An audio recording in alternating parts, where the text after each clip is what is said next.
Monsieur le sous-préfet de Dax.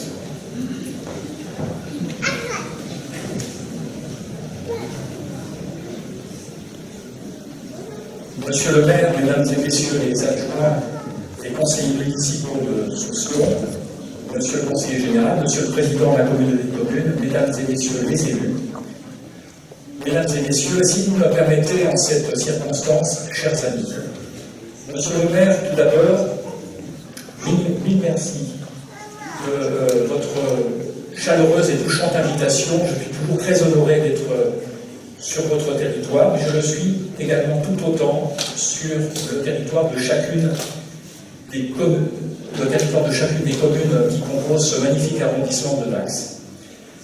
Alors, la cérémonie des vœux, c'est à la fois un rendez-vous institutionnel, mais c'est un rendez-vous également marqué par la volonté de se rassembler une fois dans l'année pour se souhaiter le bien autour de soi et former des vœux, je dirais, un peu multidirectionnels. Alors je vous rassure, je ne serai pas très long, j'essaierai de me limiter à l'essentiel. Pour moi, les vœux les plus importants portent d'abord sur la santé. Donc je vous souhaite, mesdames et messieurs, je nous souhaite collectivement une bonne santé, ce capital si précieux qu'il nous faut préserver tout au long de notre existence. Et en tant que représentant de l'État, je peux permettre quelques messages aussi pour faire en sorte que ce capital de santé soit préservé et adresser des messages toujours de prudence dans nos comportements individuels et collectifs, qu'il s'agisse de nos comportements au volant, qu'il s'agisse de nos comportements sur la plage ou de nos comportements à l'occasion des grands rassemblements festifs qui sont la marque de ce territoire.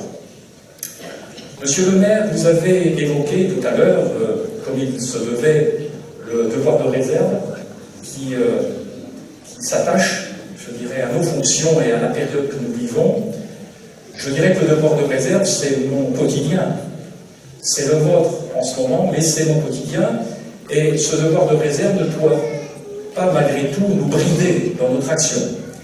Je dirais au contraire, c'est la garantie pour moi, sous-préfet, bien de respecter la pluralité des opinions, la pluralité des sensibilités, mais paradoxalement, c'est aussi une très grande liberté confiée aux sous-préfets, aux membres du corps préfectoral, pour une raison très simple, c'est que nous sommes, en tant que représentants de l'État sur le territoire, bien sûr, missionnés pour mettre en œuvre les politiques qui sont définies au niveau du gouvernement.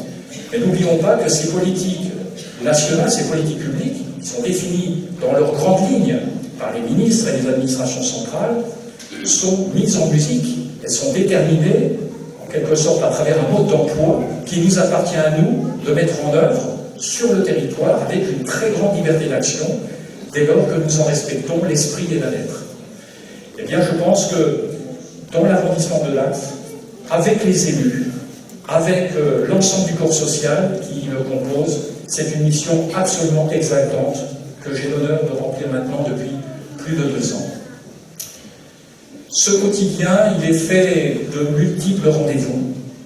Des rendez-vous à la fois visibles du grand public, ce sont les inaugurations, ce sont les réunions multiples et variées que nous conduisons ensemble.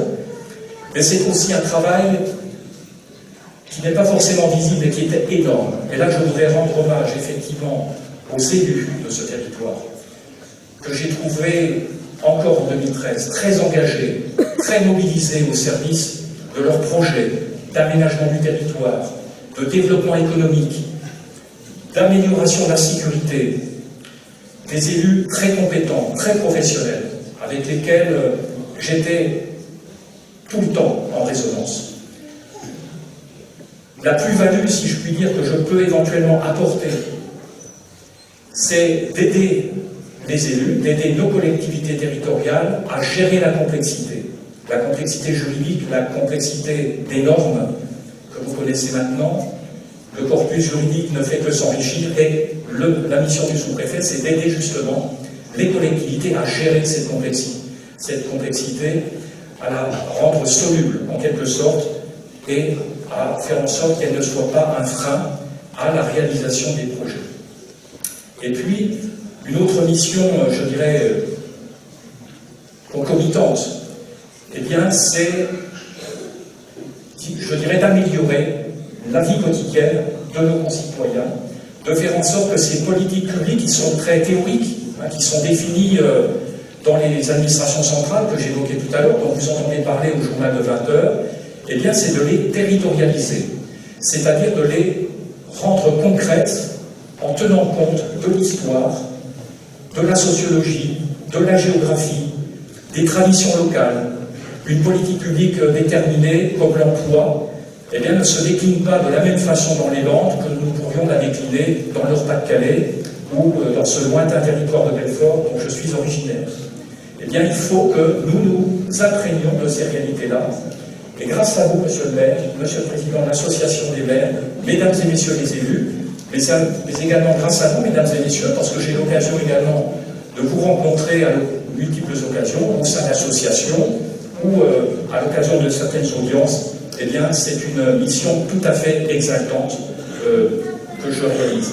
N'oublions pas une chose qui est très importante, c'est qu'une politique publique, aussi mûrement réfléchie soit-elle, aussi bien conçue soit-elle par les hauts fonctionnaires parisiens, eh bien, si elle n'est pas incarnée, territorialisée, mise en pratique sur le terrain, au niveau du département, eh bien, c'est l'échec assuré.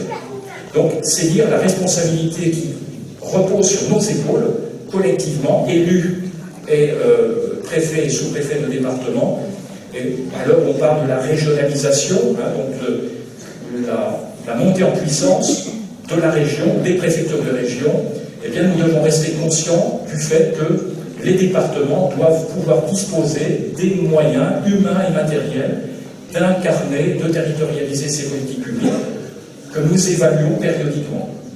Encore une fois, Monsieur le maire, qu'il me soit permis de vous remercier, de saluer votre action, à vous, l'action de tous les élus, à un moment important de votre parcours politique.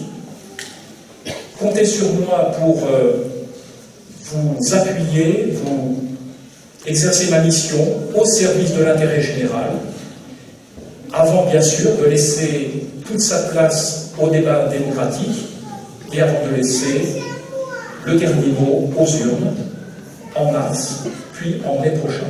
Je vous remercie.